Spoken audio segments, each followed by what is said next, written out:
everybody. Hello from a still tropical Galveston island. Happy fall.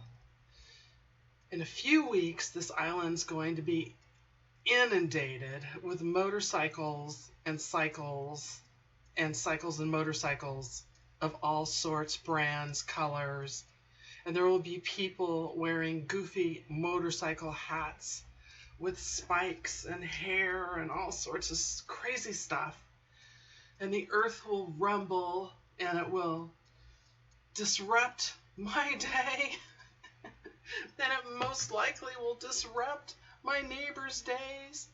But then what we'll do is we'll get over our resentments and we'll go downtown to the Strand.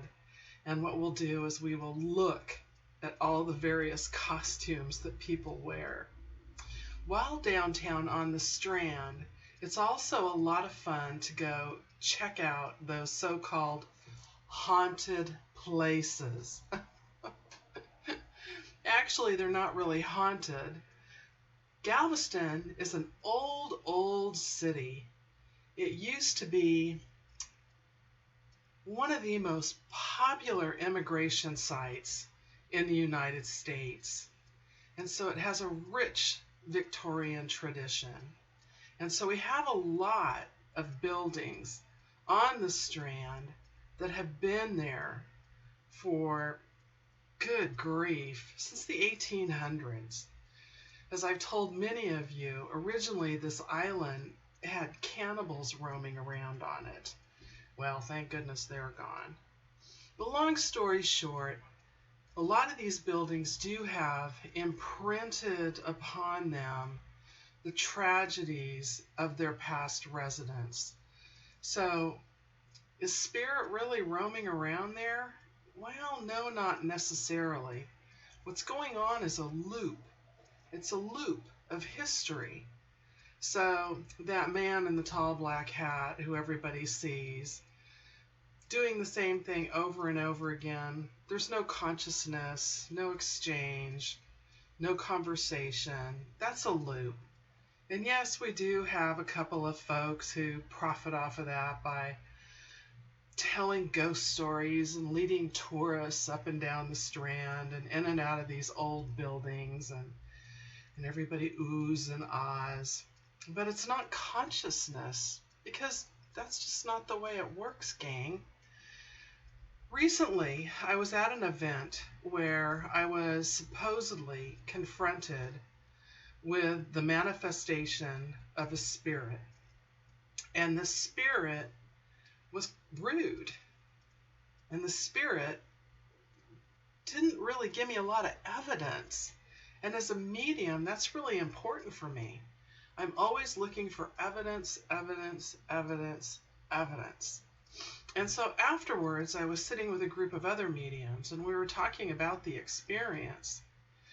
And one of the things that we decided was that, spirits aren't necessarily rude or mean. There's no need for that. Those that cross over to the next dimension, the next existence, they're over there evolving, learning, growing. They're not plotting and planning how they're going to scare people like me or you or anybody else. So yes, there can be these loops imprinted on the environment. Then you can have conscious connection with spirits who come to visit, as I did in this house, this 100-year-old house that I live in, my beloved money pit that was built after the Great Storm of 1900. Where 9,000 people perished. It was devastating. That's why we have so many loops on this island, imprints of tragedy, because the bodies were stacked up and down the street that I live on. And it was a very sad time. When I moved into this house, I tell the lovely story of the scent of roses upstairs. And smelling the roses, even though there were no rose bushes, the house had been empty for some time. We had moved in. I wasn't using essential oils or any sorts of scents in the house, and I would just sense rose petals and roses. And then one day, during a motorcycle rally, an elderly gentleman showed up on my doorstep. And he wanted to look at the house because he had married the daughter who had grown up here. And he told me about the rabbi in the front bedroom. And he told me about how my computer room used to be a room for the help. And actually, where my computer is located was where a small closet was. And he gave me all the history of the house. And he shared with me about what people did for employment and what things looked like. And as he walked out the door, I said to him, "Did your mother-in-law like roses? Was she fond of roses?" And his eyes got big and he said, "Yes. She loved roses. As a matter of fact, she loved dried roses. And she would have them upstairs in her bedroom." Well, her bedroom is the room that my husband and I use. And next to it is a sitting porch. And that's where I would sense the roses in these enclosures. The sitting porch is enclosed. It's not open. And so that was a conscious connection. Another type of conscious connection happens for me as a medium, where I'm sitting with somebody and they want to make contact with one of their loved ones. And typically I don't know these individuals from Adam. And I'll get impressions. I'll have impressions that'll come through physically about what the individual looks like and what their personality was like and how they crossed over, if it was an illness or a sudden death. But I'll get these impressions, and what I'm looking for, as I said, was evidence, evidence, evidence, evidence. And they will show me parts of their personality as part of that evidence.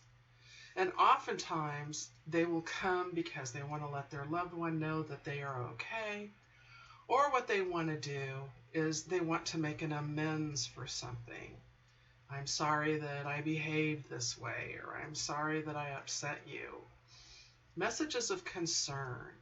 So when I went to see this so-called physical manifestation of spirits, I didn't feel that same feeling that I typically feel when I'm working with spirit. As a matter of fact, it felt pretty empty and it felt disconnected. And also, as I said, some of the things that were said to me didn't resonate at all. And when I talked to these other mediums, they agreed. And so I'm here to share with you several things. People like you, everyday people from all walks of life, have made contact with spirit. Recently, I got an email from a woman who shared with me that someone that she cared about dearly had passed from an illness.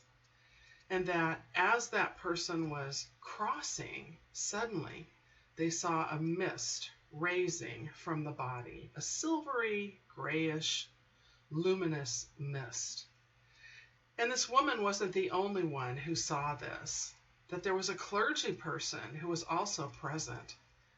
And the clergy person looked at her and said, "Did you see that?" And she said, "Yes, I did." And nobody else in the room who was present saw the mist leaving the body. These were people who didn't know anything about mediums. They didn't know anything about afterlife researchers. They didn't know anything about after-death communications. All they knew was that they had a fantastic experience and they wanted to share it with somebody and they wanted to get some validation. And the experience for them was a positive one. It was one that imprinted upon their soul. And they knew for sure who it was they were seeing. And they had an idea of where that beloved person was headed off to. And then, wouldn't you know it, I got another email from somebody who lives somewhere in the Caribbean. And their beloved partner had crossed. And this was someone who was very dear to them, who they had spent so many years with. And they were so grateful that they had had their contact with that individual, that they had received contact from that beloved one after the physical passing had occurred. And they too just wanted some reassurance. They wanted to know. And they felt so blessed to have that experience. So, when you have an experience like this, if you have had an experience like this, you may feel a little unsettled because it's out of your typical range of experiences, but there will be that innate part of you that knows that this is real, this is true. One of the most popular forms of after-death communication is the dream type experience. And what will happen with that is that there was this woman who had lost her mother, and she was incredibly distressed. They were so close, and the mother had actually come to live with her and had been there and watched her children grow up and had just been a mainstay in the family. And she had a dream after her mother's passing. She had a dream that her mother was in a place that was like a learning institution where people were busy going from here to there, and they were learning things. There was no sitting around. And the woman said that the mother said to her, "It's definitely not boring here. There are lots of things to do. And I'm very busy. Don't worry about me." So she came back in dream form to let her daughter know that life in the next world is full of adventure, that it doesn't involve being earthbound for eternity and being stuck in one location. Once in a blue moon, those events are true and real. But for the most part, when our loved ones move on, they have a whole new adventure awaiting them. And so they'll come back and they'll visit us, but they're very eager to continue the next leg of their journey. The other thing that I want to share with you is that Halloween is coming up. And I love Halloween, and let me tell you why. First of all, it's an old pagan holiday, and it's based in Celtic tradition. And what the Celts used to do is they used to dress up in strange clothes and run around in order to keep roaming spirits at bay. And so what has happened is that tradition has trickled on down through the centuries, and even Catholicism is mixed up in there a little bit with the Day of the Dead, or Old Saints' Day, which comes the day after Hallows Eve. So you can see people from different cultures who are Catholic celebrating the Feast of Old Saints, Old Saints' Day, the next day after Halloween. Or you can see the sugared skulls for the Day of the Dead. You can find things on graves in certain Catholic cemeteries as a way of acknowledging that the two worlds, our world and the world to come, are very, very connected. And that those who have moved on are not forgotten. Some people will go and they will have picnics on their loved ones' graves on the Day of the Dead. Some people will even have mariachi bands playing out at the cemeteries. And it's a festive experience. And so what we have today is we have Halloween, where our youngsters can dress up in all sorts of outfits. It's a great time for kids to deal with some of their fears about death and dying.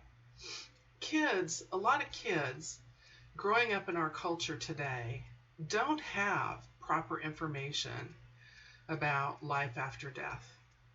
My son, I have a son who is, in my opinion, he's going to be like his mother. He has premonitions and a few other things that crop up every once in a while.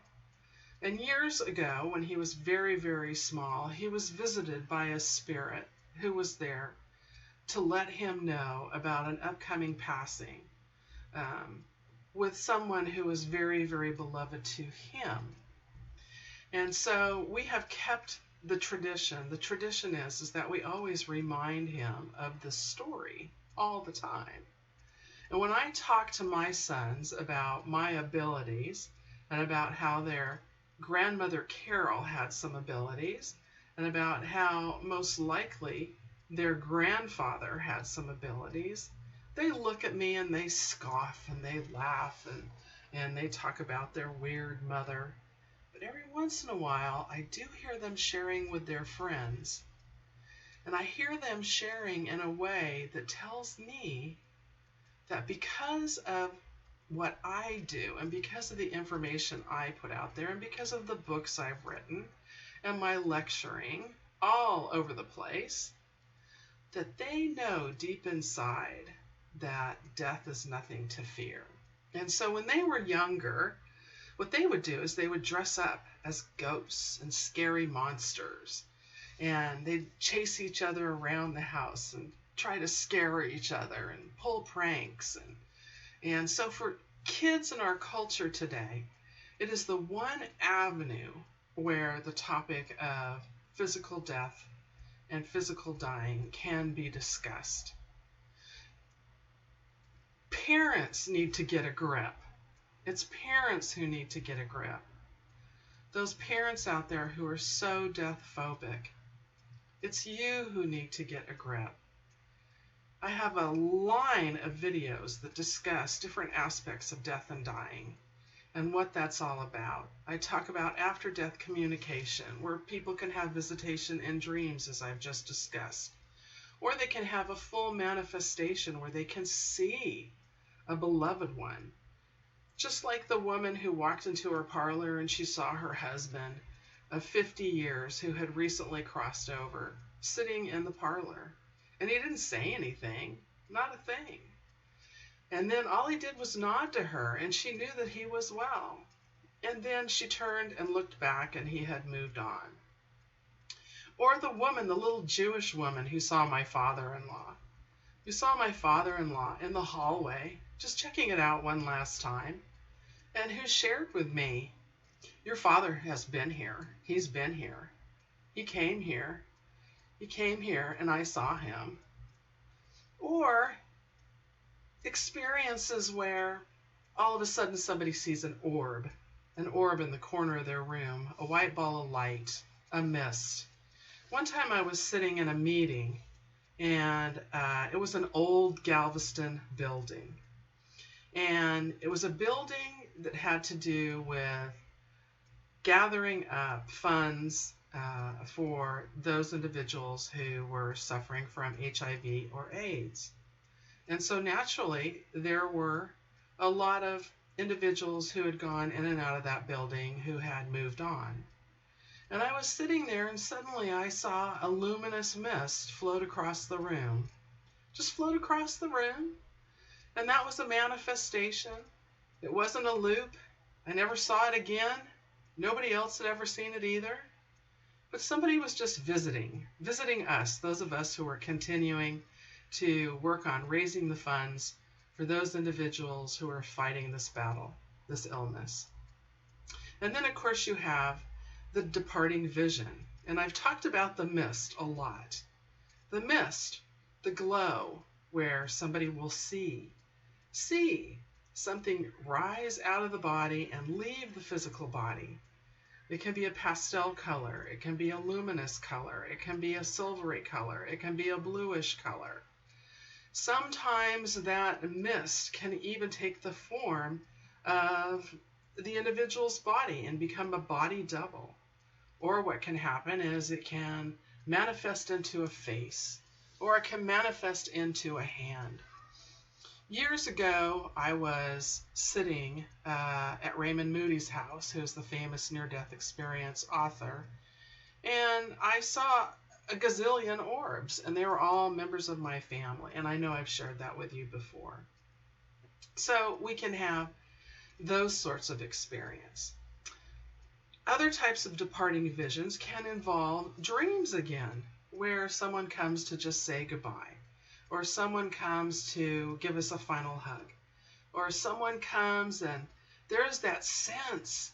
I can't tell you how many widows and widowers have shared with me that right before their loved one passed, they felt someone lying down on the bed next to them, or they felt someone giving them a kiss, or they felt someone giving them a hug, just as if they were right there. Or the experience my mother-in-law had with her beloved pet. Her dog had gone to get just a checkup, and she was home alone, and she looked up at the clock, and she saw it was 2 o'clock, and suddenly she felt the brush of fur beside her leg. And at that exact moment, her pup was being put down because the poor thing was found to be riddled with cancer. So we can have those sorts of experiences where we can feel something on the back of our neck, or we can feel something on the top of our head like a kiss, and then receive some sort of message or phone call letting us know that a beloved one has moved on. And then we can have the empathetic experience where we can feel how a loved one is passing. One of the things that always comes up for me is, you smokers out there, goodness sakes, if I end up doing a reading on one of your loved ones and you have passed over by lung cancer, I will be hacking up a hound. When I get information about how you have crossed over. But in a departing vision, a person can have a headache if their loved one on the other side of town or the state or the country has had a brain aneurysm. So there are those sorts of experiences. What I'm trying to say is that contact is not scary. There's nothing to be afraid of. The Celts got it all wrong, running around in their strange outfits, trying to scare away roaming ghosts. It just doesn't work that way. In doing the readings that I've done, I haven't met a scary spirit yet. The only time I felt uncomfortable or uneasy or empty was when I was experiencing so-called physical manifestation, and not with my doing at all. That's the only time. And so with Halloween coming up, here's what I want you to do.